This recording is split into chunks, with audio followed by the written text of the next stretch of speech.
Uncensored Pro Wrestling Podcast, what the world is listening to.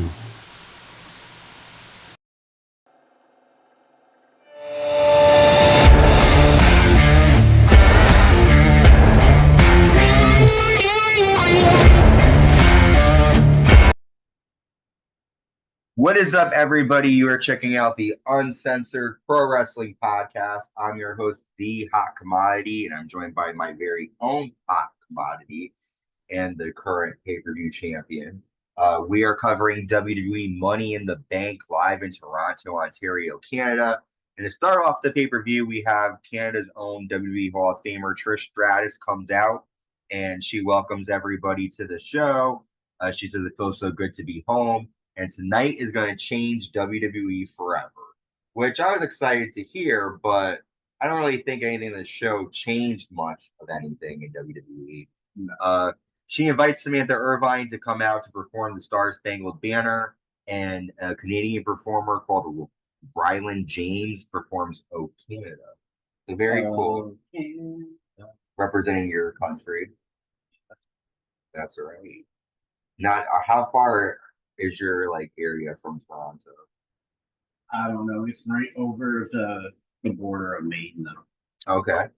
Bangor. Bangor, yep. You have to pass through Bangor Your man to get to New Brunswick. Your man. I didn't even take geography class. So respect. All right, so our first match after we learned about that. What? I'm not taking. Well, it's not my fault. I'm not in charge of the movie board of it. There was no geography. No, yeah, I swear to God, we had no geography class. We had social studies, math, science, language arts. What do you think you could? Yeah, but they give you a fucking map, and they're like, if one time they're like, let's see how much you know America. They give you a blank map, and they want you to tell like which state is where. I mean, you didn't fucking know. They would give it to us for like extra work. But not that anyone gave a fuck, but now you know about my education. So we start off with Money in the Bank, the men's ladder match. Jey Uso versus Andrade versus LA Knight versus Chad Gable versus Carmelo Hayes versus Drew McIntyre. I feel like the women's was a bit better than the men's this year. No yeet. What? No yeet. Oh, no E. I thought you said E. Like Big E. Yeah, he didn't win. I don't know. I thought he was gonna win. I thought so too. He's on the thing on Peacock when you go to the pay-per-view. It's James. They did to fuck with us. I should have, went with. I was thinking of going with Drew, but I felt like what they did was dumb. They could have done what they did to Drew in that match and gave it to somebody else. But let's talk about what we're talking about here. I'm very upset that they wasted the Money in the Bank. Like, that's like part of the fun. It's like, oh my God, are they going to cash in this pay-per-view? Like, for the last year, we've all been like, oh, is Damian going to cash in tonight? It made it fun. It's like, at least we have that with the women's, though. But with the men's, we don't. So we'll talk about what happens. But during the match, we see Carmelo Hayes land a springboard clothesline to Andrade off the ladder. Andrade hits a really cool springboard Spanish fly to Carmelo Hayes onto a ladder. LA Knight ends up putting a ladder between the ring and a table, and Drew McIntyre power bombs Chad Gable onto that ladder and lands a Claymore to Andrade. Let's see here. Chad Gable belly to belly suplexes LA Knight from the ring onto a ladder on the floor. Chad Gable grabs the briefcase. He hangs, but he falls, and Jey Uso lands a spear. Drew McIntyre tosses a ladder at Jey Uso, who's grabbing the briefcase, hits a Claymore, and Drew McIntyre grabs the briefcase to become Mr. Money in the Bank.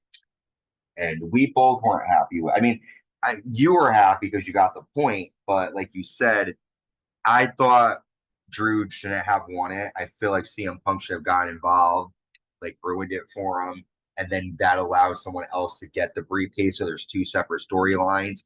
But they didn't do that. They gave it to Drew McIntyre. What did you think of the match overall? It was all right. Like you said, I think the women's was a little more exciting, but it wasn't bad either. It was okay. It was decent. Next up, we have WWE Intercontinental Champion Sami Zayn defending against Bron Breakker. And boy, was I wrong about this one. I thought this was really dumb. They've had Bron Breakker just brutalize everybody, destroy everyone, and then he gets beat clean by Sami Zayn. Yeah, but you could tell like that they were going to do that. Like I could feel it because it was like, I think people doubt Sami Zayn, so it was like kind of their way of saying like he deserved it. Like, look, even Bron Breakker couldn't. Well, my only thing is that, you have Bron Breakker smashing Ricochet through the windshield of a car. You have him destroying Ludwig Kaiser, Sheamus, everybody else. No, I get that, but like they should have had him at least beat him up afterwards. Like this guy got pissed because he wasn't involved in the Money in the Bank ladder match, but you lose an Intercontinental match and you're not going to be pissed. Yeah, it doesn't make sense with his character. This time it's like his fault though. Like he didn't win. Yeah, and that's more. He was pissed because he wasn't getting opportunity. He got the opportunity this time and he failed, so that's on him. But don't you think that's a dumb storyline?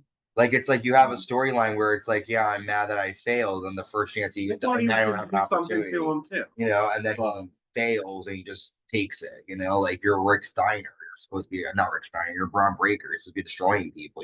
Like. But Sami gets the win after he hits a haluva kick. I hope not, but it's just like you said, he lost fair and square. So it's like, really, what do you have to say now? You lost. I just feel like, in my view of him, it would have made him look more like a badass if he lost by DQ, or if he just you just lost. Now you have to go to the back of the line. You have no say, in my opinion. But he'll probably will come back. Next, Trish Stratus comes out again, and she welcomes back John Cena, who's been out for a while. Well, we saw him at WrestleMania, but that was it. Very quickly. He has a shirt that says "The last time is now." Cena says, "Tonight I officially announced my retirement from WWE, and I want to talk about Canada. I've been in WWE for 2 decades. I learned that Canadians always show up. At the 2025 Royal Rumble will be my last. Elimination Chamber will be my last, and at WrestleMania 2025, that will be my last WrestleMania that I compete at. I want to say thank you. If you want some, hurry up and come get some, because the last time is now." And little Anthony cried a little bit in my head because John Cena was my favorite. Growing up, I had his little blow up F5-finger thing that he had. I was a big John Cena fan. I had the fake spinner belt. He was my favorite growing up. So to see that he's leaving, it's kind of sad for me. It's like I'm really old at this point now. And it's sad. John Cena's one of my favorite wrestlers. So what do you think about him leaving? He said he's officially done. He won't be a referee. He won't be involved in anything. He'll just be supporting it.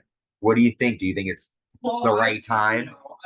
He said nothing physical. I think he'll always, make appearances and stuff. Like I could see him being at WrestleManias for years and years and years to come.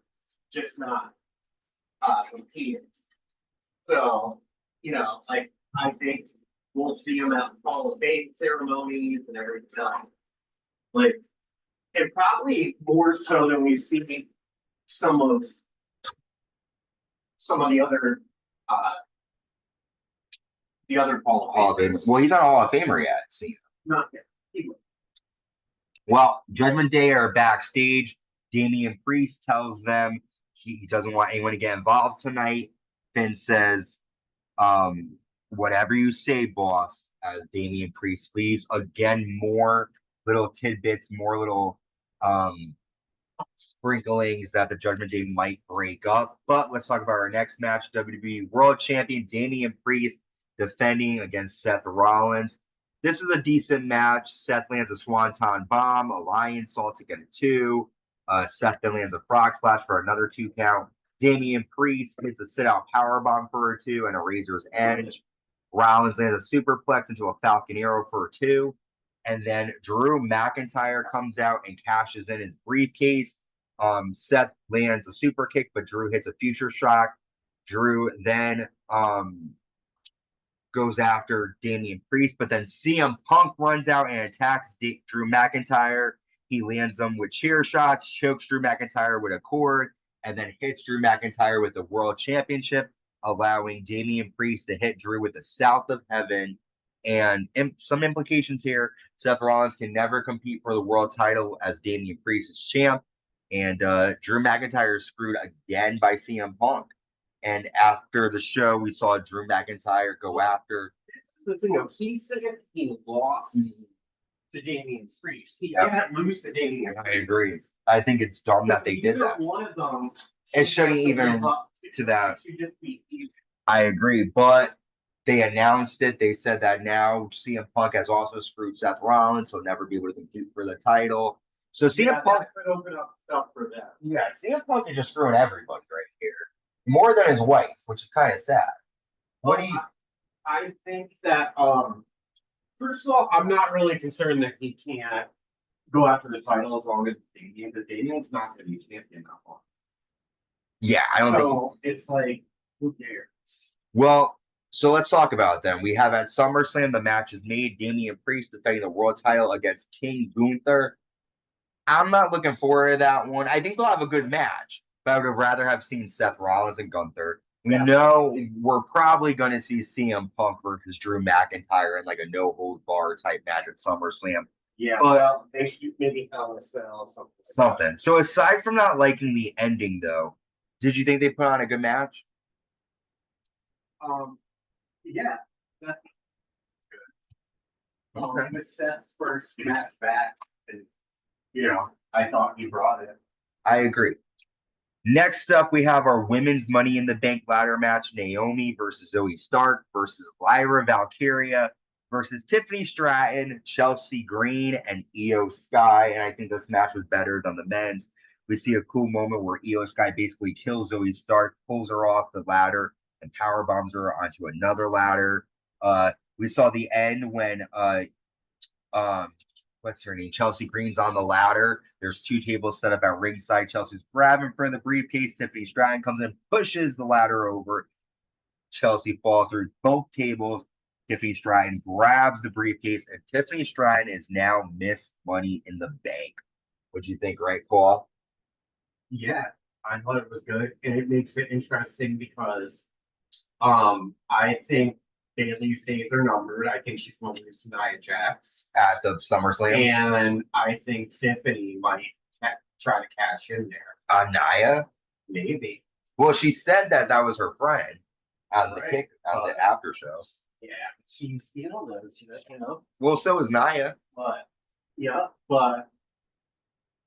heels don't make good friends. I thought it was a good match. So which match you thought was better, the men's or the women's? Don't you think that would make it more interesting if she cashed in on her friend? Nah, because the thing is, like, Tiffany is already going to be worn out from being Bayley. I get it, but my thought is like Tiffany needs to be a natural heel. You can't have a heel versus a heel without someone rooting for someone. So although the fans really like Tiffany, I think it's better for her character if she not people will feel bad for Nia. Ain't gonna feel bad for Nia. I'm not trying to be mean. Nia's a big girl. You don't feel bad for Nia. No one feels bad for Piper Niven. I mean, they'll dominate. I'm just saying that if you want Tiffany Stratton to look like a man, get bitched around by skills. well, it's because she wants to. Well, anyways, Trish Stratus is backstage with Tiffany Stratton. Trish tells her, what matters is what happens after you win the briefcase. You could be a Hall of Famer or a flash in the pan, and people are saying, we want Tiffany versus Trish. I would like to see that. But, I think there was definitely some start of something there with Trish. Could be. I mean, she's in great shape. I would love to see Trish come back and fight Tiffany. And she said that she was going to probably have one more run. Mm-hmm. Well, we've made it to our main event, and I thought this match sucked. The Bloodline, Solo Sikoa, Tama Tonga, and Jacob Fatu versus Kevin Owens, Randy Orton, and WWE Champion Cody Rhodes. Yeah, honestly, I fast-forwarded through a lot of it. I didn't think it was... They pretty much destroyed Kevin Owens the entire match. And then the referee gets knocked out. Cody got pinned, right? Yes. Kevin Owens lands a frog splash with Jacob Fatu through a table. Yeah, I thought Kevin Owens. Nah, I knew Cody was going to, because if Solo wants to have any lead, I beat you in the world champion. Cody Rhodes lands a crossroads to Solo Sikoa. And then Jacob dives onto Cody. And lands an implant DDT to Cody. And then Solo hits a Samoan spike. And the Bloodline defeat Cody Rhodes, Kevin Owens, and Randy Orton. But ultimately, more importantly, like you said, Solo Sikoa has pinned WWE Champion Cody Rhodes. So instead of talking about the match, what do you think is going to happen next? They had an extra member. They had an extra person. It really was 4 on 3. Yeah, Tonga Loa, but he fucked up. He didn't even low blow Kevin Owens at the right time. Do you see that? He goes to low blow him. Kevin didn't even do anything, and then he did it again, and then Kevin reacted. And we didn't even talk about how the refs stopped a count on the injuries. A lot of mishaps. Also, Tonga Loa is 41 years old.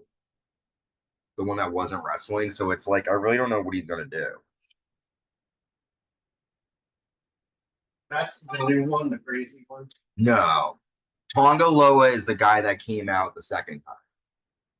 He's the brother to Tama Tonga. Okay. What do you think is going to happen next, though, with the Bloodline? Do you think they're going to go after Cody, obviously, but do you think there's going to be someone else in their path first? I don't know.